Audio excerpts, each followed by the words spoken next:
to the Book of Kells Room at the McClellan Library at the Irish Cultural Center in Phoenix. We're here for a special July story hour, and the book I've chosen is Finn McCool, the Giant of Knockmany Hill. Finn is a famous Irish giant. So let's read about what he does in this specific story. Finn McCool, the Giant of Knockmany Hill, is written by Tomie de Paolo. In olden times, when Ireland's glens and woods were still filled with fairies and leprechauns, giants too lived on that fair emerald isle. One of the finest of those big folk was Finn McCool, who was wed to the lovely great lass, Una. They made their home on the top of Knockmany Hill. Now, as any good giant, Finn McCool had his work to do, so he was often away from home. Lovely Una didn't seem to mind, for there was plenty to keep her own hands busy, spinning, knitting, and even giving a pretty touch to their great house. Life was very pleasant indeed. One morning, when Finn McCool was busy working with his kin, building a causeway to Scotland, the word came that Cuchulainn was coming.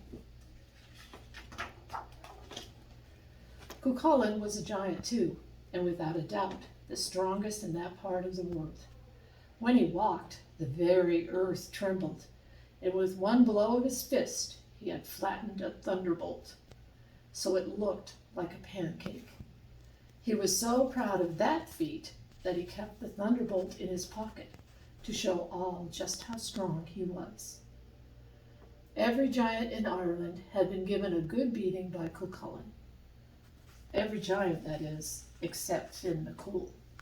And Cuchulainn swore by the green that he would never rest, day or night, winter or summer, until Finn McCool was added to his list. So far, Finn had been smart enough. He kept moving about whenever he heard that Cuchulainn was in the neighborhood. But this time, Cuchulainn was sure to get him. So Finn left the causeway and sped off for Knockmany Hill, his house, and his darling Una. "Finn, my love," said Una, greeting him at the door. "What brings you home so early from your work?" "The chance to get a sight of you, my sweet thing," said Finn. Since he was as honest as the summer day is long, he added, "and to keep out of the way of Cuchulainn. He's after me." Oh no. Una soothed her husband. She brought him his slippers and lit a pipe for him. She stirred up the peat fire so it would be cozy. Then she set down a huge mug of stout and cut a gigantic slab of soda bread for her dearie. "Finn, husband of mine, enough is enough," said Una as gently as she could. "For years you've been hiking around from one place to another to avoid this Cuchulainn. Why, you even built our house high on the windiest of all hills, so you'd be able to spy him coming. You'll not get a moment's rest until you stand fast and face him." I'll be getting plenty of rest if I stand fast and he knocks me down. I don't have the heart to face a man who can make a young earthquake just with his walk, and who carries around a flattened thunderbolt in his pocket just to prove his strength. At that, Knockmany Hill gave a little dance. "He's coming," Finn said, his face turning a fine shade of pale green. "Now hush," said Una, "and give me time to think. Do you worry that I won't do all I can to help you settle this matter once and for all?" Una then worked a charm the fairies had taught her. She has some fairies right there. She took 9 woolen threads, each a different color, and braided them into 3 braids. She put one around her right arm, one circling her heart, and a third around her right ankle. Now nothing she did could fail. Next, she sent around to all the neighbors to borrow 1 iron frying pans. She hid them in 1 loaves of bread that she baked on the fire in the usual way. She set them in the cupboard with some bread she had baked the day before. She then took a pot of milk and made it into fresh, wet cheese, and put it along with some white stones at the foot of the cradle she had made up. See all of her bread? Look at all that. And cheese. Now, my darling, she said, handing Finn some baby clothes. Put these on and do everything just as I'm about to tell you. And remember, she said at the last, Cuchulainn's strength lies in the brass finger he has on his right hand. Now quick, into the cradle, because I hear that man mountain at the door. All right, woman, bellowed the giant at the door. Where's that coward, Finn McCool, that I've been chasing after all this time? Well, well, said Una with her sweetest smile.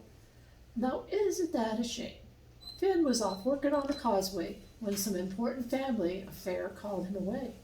But he'll be home by tea time, so why don't you just come right in and sit down?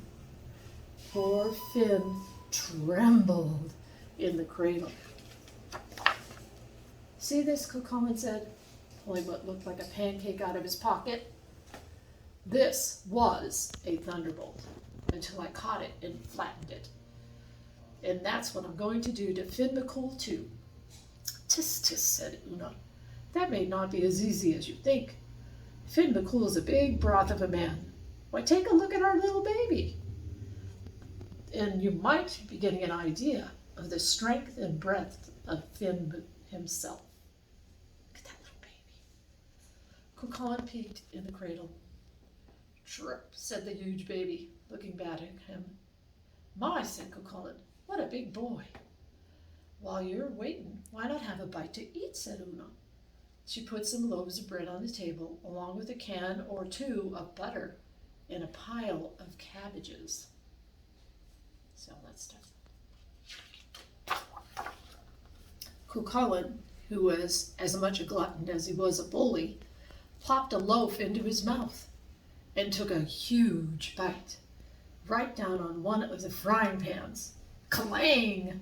Yow! Shouted Cuchulainn. What kind of devil's bread is this? Here are two of my teeth out. Oh, do you see them? That's Finn's bread, the only kind he eats, said Una. Is it a bit too tough for you?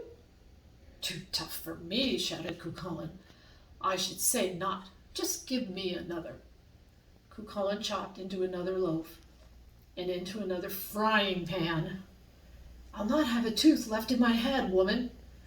There's two more out. Cuchulainn howled even louder. The baby began to holler too. Hungry, hungry, hungry. Ah, sweet dumpling, said Una. Then she handed baby Finn a loaf, and because there was no frying pan in it, Finn ate it right down. More, said the baby, and he gobbled up another loaf. He seems a strong lad, said Cuchulainn, getting a little worried. If this was the baby, the father must indeed be a bit stronger than Cuchulainn thought. Ah, yes, said Una, beaming. Why, instead of dollies, he loves to play with those white stones there in his cradle. Show the nice man, baby dear. Finn did as he was told. He picked up a stone that was really the cheese and squeezed all the water out of it. Wait a minute, do stones have water? Then popped it into his mouth and ate it down. Cuchulainn was not to be outdone by a baby. He grabbed a stone and squeezed. He squeezed and squeezed, squeezed as he might. He couldn't get one drop of water out of it. He popped it into his mouth, and with a chomp, there went the rest of his teeth. The howl that came out of him almost broke all the windows. When he finally calmed down, Cuchulainn said to Una, What kind of teeth does that lad have? They must be made of iron. Let me see your choppers, baby. At that, baby Finn opened wide his mouth, and Cuchulainn stuck in his brass finger. Do you remember what his brass finger has in it? the very brass finger that was the secret of his strength. See right there. With a strong bite, Finn McCool bit the brass finger right off. Then up Finn leapt and began to pound the daylights out of poor weak Cucullin. That was that. Out the door went Cucullin, never to bother anyone, let alone Finn McCool again. "'Tis ready, my love," said Una, and Finn McCool sat down with the best giant wife in the whole world, and they lived a long, happy life. So that's just one of the, there are more stories about Finn McCool, and this is just one of them. And we will have Story Hour starting on September 10th at 10:30 in the Castle Keep here at the McClellan Library. Hopefully you'll be here to see us. Thanks. Bye.